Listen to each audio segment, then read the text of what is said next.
Hello guys, welcome back to my channel behind the crime. Year 1977 California के एक सुनसान highway पर 20 साल की कॉलिन स्टैन हिचहाइकिंग करते हुए अपनी एक फ्रेंड से मिलने उसके घर जा रही थी। ये कोई फर्स्ट टाइम नहीं था कि कॉलिन अकेले ट्रैवल कर रही थी। वो इससे पहले भी ऐसा कर चुकी थी और वो अच्छे से जानती थी कि अकेले हिचहाइकिंग करने पर उसे क्या क्या दिक्कतों का सामना करना पड़ सकता है और उसे किस तरह के लोगों से लिफ्ट लेनी चाहिए। काफी देर वेट करने के बाद फाइनली एक यंग कपल जिनका एक छोटा बच्चा भी था वो उसे अपनी कार में बिठा लेते हैं। And this was the moment when her life changed forever, क्योंकि कार में बैठने के थोड़ी ही देर बाद कॉलिन समझ चुकी थी कि वो बुरी तरह से फंस चुकी है। जिसके बाद वो लोग उसे जबरदस्ती किडनैप करके अपने घर ले गए, जहां उसे एक कॉफिन के अंदर बंद कर दिया गया। अगले कई सालों तक कॉलिन उसी घर में एक स्लेव की तरह रहती है। उसे फिजिकली और मेंटली इतना तोड़ दिया गया था कि वो वहां से भागने के ख्याल से भी डरती थी। ये केस सिर्फ एक किडनैपिंग के बारे में नहीं है, बल्कि इसमें आप देखोगे कि कैसे कॉलिन स्टैन के मन में डर पैदा करके उसे इतने सालों तक कंट्रोल करके रखा गया कि वो लड़की अपनी असली पहचान तक भूल चुकी थी। आखिर क्या था ये पूरा मामला और कौन थे वो लोग जिन्होंने एक 20 साल की लड़की के साथ इस तरह का घिनौना काम किया था? ये जानने के लिए आपको हमारे साथ इस वीडियो के अंत तक बने रहना होगा। So my name is Surjit and let's talk about today's case which revolves around the girl in the box, Colleen stand.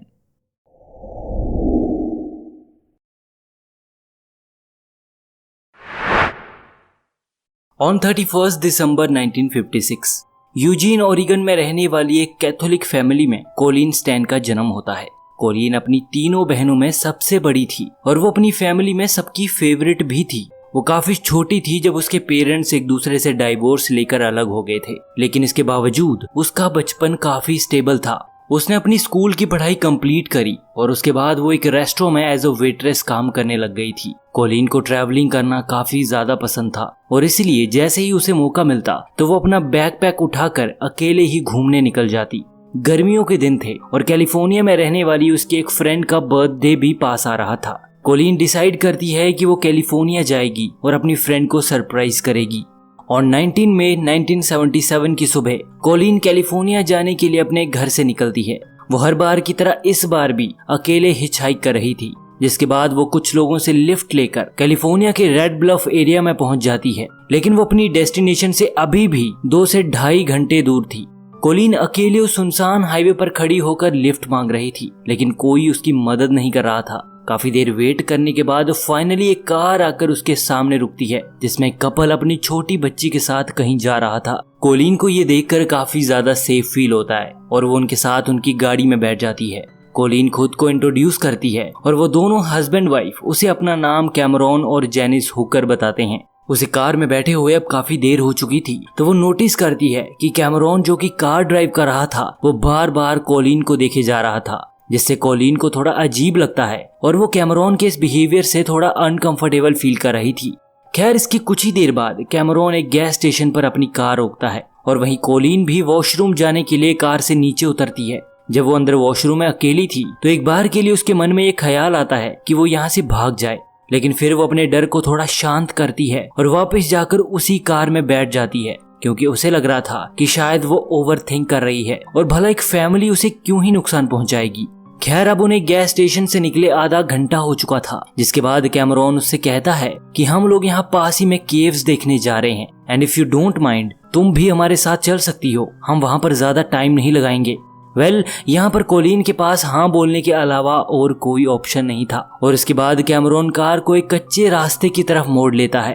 थोड़ी देर ड्राइव करने के बाद कैमरॉन गाड़ी रोकता है और उसकी वाइफ जेनिस अपने बच्चे को लेकर नीचे एक लेक की तरफ जाने लगती है। इस सुनसान जगह पर अनजान लोगों के साथ कॉलिन को बिल्कुल भी सेफ फील नहीं हो रहा था और इससे पहले कि वो गाड़ी से नीचे उतरती तभी अचानक से कैमरॉन बैक सीट पर कॉलिन के साथ बैठ जाता है। कॉलिन को कुछ भी समझ नहीं आ रहा था कि अब उसके साथ क्या होने वाला है, जिसके बाद कैमरॉन एक चाकू लेकर कॉलिन के गले पर रख देता है, जिससे कॉलिन डर जाती है क्योंकि वो एक ऐसी सिचुएशन में फंस चुकी थी जहां कोई उसकी मदद करने वाला नहीं था। कैमरॉन उसके दोनों हाथों को बांधने के बाद वो उसकी आंखों पर पट्टी बांध देता है और फिर वो उसके सर पर एक वुडन बॉक्स रखता है ताकि वो कुछ देख और सुन ना पाए। जिसके बाद वो लोग उसे अपने घर ले जाते हैं, जहां कोलिन को बेसमेंट में ले जाकर उसके सर से उस वुडन बॉक्स को हटाया जाता है। Colleen was still blindfolded, जिसकी वजह से वो कुछ भी देख नहीं पा रही थी। इसके बाद कैमरॉन उसके दोनों हाथों को स्ट्रेच करके ऊपर एक बीम के साथ बांध देता है और फिर वो एक एक करके उसके सारे कपड़े भी निकालता है। इस बीच कोलिन जोर जोर से चिल्लाना शुरू करती है और वो रोते हुए बस एक ही बात दोहरा रही थी कि वो उसे जाने दे। कोलिन को शांत करने के लिए कैमरॉन उसे कोड़े मारना शुरू कर देता है। इसके बाद कोलिन जब रोना और चिल्लाना बंद करती है तो कैमरॉन ऊपर से अपनी वाइफ जेनिस को लेकर आता है और फिर वो दोनों वहीं पर जहां कोलिन को बांध कर रखा हुआ था एक दूसरे के साथ फिजिकल होते हैं। आई डोंट नो कैमरॉन क्यों ये सब कर रहा था और उसे क्या मजा आ रहा था ये सब करने में, क्योंकि जिस तरह का घिनौना काम वो कोलिन के साथ कर रहा था वो एक नॉर्मल इंसान तो बिल्कुल नहीं कर सकता। इस तरह की हरकत एक साइको ही कर सकता है।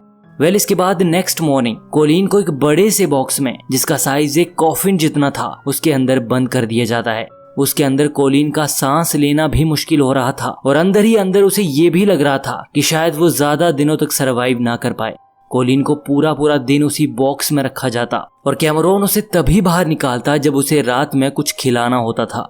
कोलिन को जब भी बॉक्स से बाहर निकाला जाता तो वो कैमरॉन के सामने रोती, गिड़गिड़ाती और उससे माफी तक मांगती। वो उससे रिक्वेस्ट करती कि वो उसे जाने दे, उसने भला उसका क्या बिगाड़ा है। तो कैमरॉन उससे कहता कि अभी तुम्हें बहुत कुछ सीखना है, ये तो बस एक शुरुआत है। और इतना कहने के बाद उसे दोबारा उसी बॉक्स में कैद कर दिया जाता।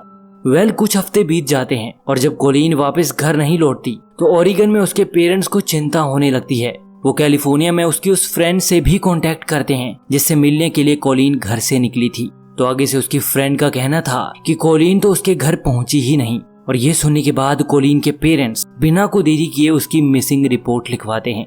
बट अनफॉर्चुनेटली कई महीनों तक ढूंढने के बाद भी कोलिन का कोई अता पता नहीं था, जिसके बाद ये अंदाजा लगाया जाता है कि या तो कोलिन की मौत हो चुकी है या फिर उसने कोई कल्ट ज्वाइन कर लिया है, क्योंकि 70s में ये चीज काफी ज्यादा नॉर्मल थी कि कई सारे बच्चे बिना बताए घर से भाग जाते और कोई कल्ट ज्वाइन कर लेते। वहीं दूसरी ओर कैमरॉन ने किसी को इस बात की भनक तक नहीं होने दी कि उसने अपने घर में किसी को कैद कर रखा है। वो रोज सुबह अपने काम पर जाता और वापस आकर वो कोलिन को टॉर्चर किया करता था। उसे टॉर्चर करने के लिए वो ऐसे टूल्स का यूज करता जिससे कोलिन को अनबेरेबल पेन का सामना करना पड़ता था। वो इस हद तक उसे निचोड़ कर रख देता था कि कोलिन उससे अपनी लाइफ की भीख मांगती थी। लेकिन कैमरॉन को इससे भी कोई फर्क नहीं पड़ता था, क्योंकि कोलिन को इस हालत में देखकर उसे सैडिस्टिक प्लेजर मिलता और वो इस पूरे प्रोसेस को एंजॉय करता था। खैर ये सिलसिला कई महीनों तक यूं ही चलता रहता है और फिर जनवरी 1978 में एक दिन कैमरॉन कोलिन को उस बॉक्स से बाहर निकालता है और फाइनली 8 महीनों बाद उसकी आंखों पर बंधी पट्टी को हटाया जाता है। कोलिन ने इतने टाइम बाद अपनी आंखों से कुछ देखा था, क्योंकि जब से वो कैमरॉन की कैद में थी उसकी आंखों पर लगी पट्टी को कभी हटाया ही नहीं गया था। इसके बाद कैमरॉन उससे एक कॉन्ट्रैक्ट साइन करने के लिए कहता है जिसमें लिखा था कि अब से कोलिन कैमरॉन की गुलाम बन के रहेगी और उसकी हर एक बात मानेगी। उस कॉन्ट्रैक्ट के अकॉर्डिंग कैमरॉन उसके साथ कभी फिजिकल नहीं हो सकता था। साथ ही वो उसे धमकाता है कि अगर तुमने यहाँ से भागने की कोशिश करी तो तुम्हारा हाल भी उसी लड़की के जैसा होगा जो तुमसे पहले यहाँ पर कैद थी। उसने भी यहाँ से भागने की कोशिश करी थी और अब वो इस दुनिया में नहीं है। जिसके बाद कैमरॉन उसे बताता है कि वो द कंपनी नाम की एक पावरफुल ऑर्गेनाइजेशन का हिस्सा है जिसका काम तुम जैसे स्लेव्स पर नजर रखना है, और अगर तुमने यहाँ से भागने का सोचा भी तो वो लोग तुम्हें और तुम्हारी फैमिली को जान से मार देंगे। द कंपनी इतनी ज्यादा पावरफुल है कि कोई उसके खिलाफ जाने की हिम्मत नहीं करता, क्योंकि उसमें बड़े बड़े पॉलिटिशियंस, जजेस और यहाँ तक के पुलिस के लोग भी शामिल हैं। कोलिन इतनी ज्यादा डर चुकी थी कि वो बिना सोचे समझे उसकी हर एक बात पे यकीन कर लेती है। उसे सच में लग रहा था कि कैमरॉन जिस ऑर्गेनाइजेशन की बात कर रहा है वो एक्चुअल में एग्जिस्ट करती है, बट इन रियलिटी ऐसा कुछ भी नहीं था। कोलिन के अंदर डर पैदा करने के लिए कैमरॉन उसे ये सब झूठी कहानियां बता रहा था ताकि कोलिन चाहकर भी यहाँ से भागने की या फिर किसी से मदद मांगने की कोशिश न करे। इसके बाद वो लोग कोलिन से घर का सारा काम करवाते और जब तक वो काम कर रही होती तब तक उसे फ्री छोड़ दिया जाता, और काम खत्म होने के तुरंत बाद कैमरॉन दोबारा उसे उसी बॉक्स में डाल देता था। लेकिन इतना सब करने के बाद भी कैमरॉन को उस पर थोड़ी भी दया नहीं आती थी। वो उसे हर तरीके से टॉर्चर करता बिना इस चीज को रियलाइज किए कि जो वो कोलिन के साथ कर रहा है उससे कोलिन पर क्या गुजर रही है। इसके कुछ ही हफ्तों बाद कोलिन को बताया जाता है कि कैमरॉन को द कंपनी की तरफ से उसके साथ फिजिकल होने की परमिशन मिल चुकी है और अब वो जो चाहे उसके साथ कर सकता है। इसके बाद से कैमरॉन उसे टॉर्चर करने के साथ साथ अब उसके साथ जबरदस्ती भी करने लग गया था और अब सोच भी नहीं सकते कि वो ये सब करते हुए किस हद तक पहुंच जाता था। और वहीं कोलिन चुपचाप उसके हर एक अत्याचार को सहन कर रही थी। उसके कुछ ही टाइम बाद कैमरॉन और उसकी फैमिली अपना घर छोड़कर एक ट्रेलर में शिफ्ट हो जाते हैं। कैमरॉन के लिए अब सबसे बड़ा चैलेंज ये था कि उसे समझ ही नहीं आ रहा था कि वो उस ट्रेलर में कोलिन को कहाँ रखेगा। तभी उसकी नजर वहां लगे एक बेड के ऊपर जाती है जिसके नीचे थोड़ी सी जगह खाली थी और वो उस वुडन बॉक्स को जिसमें वो कोलिन को कैद करके रखता था वो उसे उसी बेड के नीचे शिफ्ट कर देता है। बट अनफॉर्चुनेटली एक नई जगह मूव होने के बाद भी कोलिन की लाइफ में कुछ चेंज नहीं आता। वो अभी भी most of the time coffin box में कैद रहती। उसे बस तभी बाहर निकाला जाता जब कैमरॉन का मन होता था। देखते ही देखते कोलिन को वहां रहते 2 साल बीत जाते हैं। इस बीच कोलिन को थोड़ी बहुत फ्रीडम दी जाती है। अब वो ज्यादातर टाइम बॉक्स से बाहर ही रहती, अकेले मॉर्निंग वॉक भी जाती और यहाँ तक कि वहाँ रहने वाले उनके नेबर्स को भी ये बात पता थी कि कोलिन हुकर फैमिली के साथ उनके ट्रेलर में रहती है। लेकिन इस बीच उसने कभी वहाँ से भागने की कोशिश नहीं करी और ना ही उसने कभी किसी से कोई मदद मांगी। आस पड़ोस के लोगों को यही लगता था कि कोलिन हुकर फैमिली की ही एक मेंबर है। खैर कुछ महीने और बीत जाते हैं और कैमरॉन की वाइफ जेनिस अपने दूसरे बच्चे को जन्म देती है। जेनिस जब प्रेग्नेंट थी तो कोलिन घर के सारे काम करती थी और यहाँ तक कि उसकी बड़ी बेटी को भी कोलिन ही संभाल रही थी। अब कैमरॉन को इतना यकीन हो चुका था कि कोलिन यहाँ से कहीं भागने नहीं वाली, इसलिए ईयर 1981 में वो उसे उसकी फैमिली से मिलवाने के लिए उसके घर लेकर जाता है। अपनी बेटी को सही सलामत देखकर कोलिन की फैमिली काफी ज्यादा खुश होती है। कैमरॉन उसकी फैमिली के सामने खुद को कोलिन का बॉयफ्रेंड कहकर इंट्रोड्यूस करवाता है और लिटरली कोलिन भी उसे अपने बॉयफ्रेंड की तरह ही ट्रीट कर रही थी। बट कोलिन के थोड़े स्ट्रेंज बिहेवियर को देखकर उसकी फैमिली को थोड़ा शक होने लगता है, लेकिन कोलिन किसी तरह उन्हें यकीन दिला देती है कि वो कैमरॉन के साथ खुश है और जल्द ही वो दोनों शादी करने वाले हैं। ये सुनकर जो कोलिन की फैमिली को थोड़ा बहुत शक था वो शक भी अब दूर हो जाता है।